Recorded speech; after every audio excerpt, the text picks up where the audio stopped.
तो कृष्ण जी भी 5 वक्त की नमाज पढ़ा करते थे। पूजा सिर्फ खड़े होकर नहीं, पूरे शरीर के साथ होनी चाहिए। इसी दीन और इसी धर्म को रामचंद्र जी ने भी पेश किया है, कृष्ण जी ने भी पेश किया है।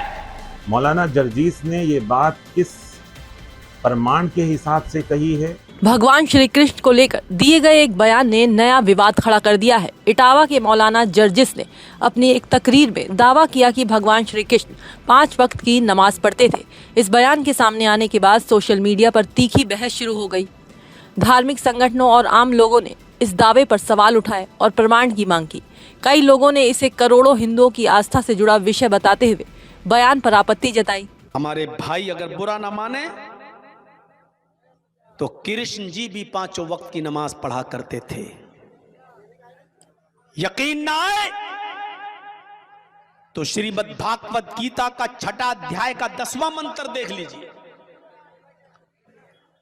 योगी उज्जीत सततमात्मानं रहसि स्थिता एकाकी अच्युतात्मा निराशीर परिग्रह,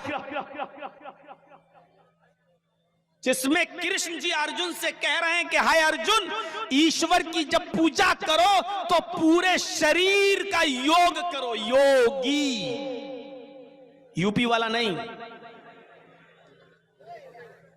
योगी युज्जीत सततमात्मानम, पूरे शरीर का योग करो। यानी पूजा सिर्फ खड़े होकर नहीं, पूरे शरीर के साथ होनी चाहिए और पूरे शरीर का योग होना चाहिए। आज हिंदू धर्म में चले जाइए, सिर्फ ऐसे हाथ उठाएंगे, ओम नमः शिवाय, बस हो गई पूजा। विवाद बढ़ने के बीच अब देवबंद के जाने माने इस्लामी विद्वान मौलाना कारी इसहाक गौरा का बयान सामने आया है। उन्होंने कहा कि किसी भी धर्म, इतिहास या धार्मिक व्यक्तित्व के बारे में बिना प्रमाण के कोई दावा करना उचित नहीं है। उन्होंने साफ कहा कि उन्हें नहीं पता कि मौलाना जर्जिस ने ये बात किस आधार पर कही है और अगर उनके पास कोई ठोस साक्ष्य है तो उसे सार्वजनिक किया जाना चाहिए। उनका कहना है कि श्री कृष्ण 5 वक्त के नमाजी थे, यानी 5 वक्त नमाज पढ़ते थे। अब उनके बयान के बाद पूरे देश में एक अजीब सी हलचल पैदा हो गई। मीडिया में भी तरह तरह की बातें देखने को मिल रही हैं। मीडिया के कुछ जिम्मेदारों ने हमसे भी कहा है कि मैं अपनी प्रतिक्रिया रखूं। देखिए, मैं बात वाजे कर दूं कि समझदार व्यक्ति वही होता है जब भी वो कोई बात करे तो उसके पास उसका प्रमाण हो। अगर प्रमाण नहीं तो उसकी बात कोई मायने नहीं रखती।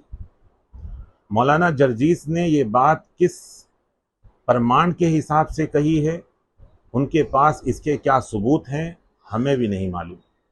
मौलाना कारी इसहाक गौरा ने कहा कि ये दावा कुरान, हदीस, इस्लामी इतिहास या किसी अन्य प्रमाणिक स्रोत पर आधारित है तो उसे देश के सामने रखा जाए, लेकिन अगर ऐसा कोई प्रमाण नहीं है तो इस तरह के बयान से बचना चाहिए। उन्होंने कहा कि धार्मिक मामलों में बिना तथ्य के की गई टिप्पणी समाज में भ्रम और विवाद पैदा कर सकती है। हमने पहले भी कहा था, मैं एक बार फिर अपनी अपील करता हूं कि अगर आप मुकर्रीन हैं, तकरीर करते हैं, लोगों को समझाते हैं, जलसों में जाते हैं, तो कोई भी बात ऐसी ना किया करें जिसका आपके पास कोई सबूत ना हो। आपके इस छोटे से जुमले ने पूरे देश में एक अजीब सी कैफियत पैदा कर दी। क्या आपको इस बात का अंदाजा है? मैं मौलाना जर्जीस साहब से भी कहना चाहता हूं, या तो वो इसका प्रमाण दें सही तरीके से, और अगर उनके पास इसका प्रमाण नहीं है तो पूरे देश से वो माफ़ी मांगे। मुझे उम्मीद है कि वो इस पर गौर करेंगे। इस पूरे विवाद ने राजनीतिक रंग भी लेना शुरू कर दिया है। सोशल मीडिया पर बयान को लेकर लगातार प्रतिक्रियाएं सामने आ रही हैं। कई धार्मिक संगठनों ने इसे आपत्तिजनक बताते हुए कार्रवाई की मांग की है, जबकि बड़ी संख्या में लोग बयान के समर्थन में किसी प्रमाण की मांग कर रहे हैं। इस मुद्दे पर अलग अलग पक्ष अपनी अपनी दलीलें रख रहे हैं। मौलाना कारी इसहाक गौरा ने आखिर में कहा कि अगर मौलाना जर्जिस अपने दावे के समर्थन में कोई ठोस सबूत पेश नहीं कर सकते तो उन्हें अपने बयान पर देश से माफ़ी मांगनी चाहिए। फिलहाल ये विवाद थमता नजर नहीं आ रहा और इस बयान को लेकर बहस लगातार तेज होती जा रही है। अब देखना ये होगा कि मौलाना जर्जिस अपने बयान पर कोई प्रमाण पेश करते हैं या फिर इस पूरे विवाद पर आगे कोई सफाई देते हैं।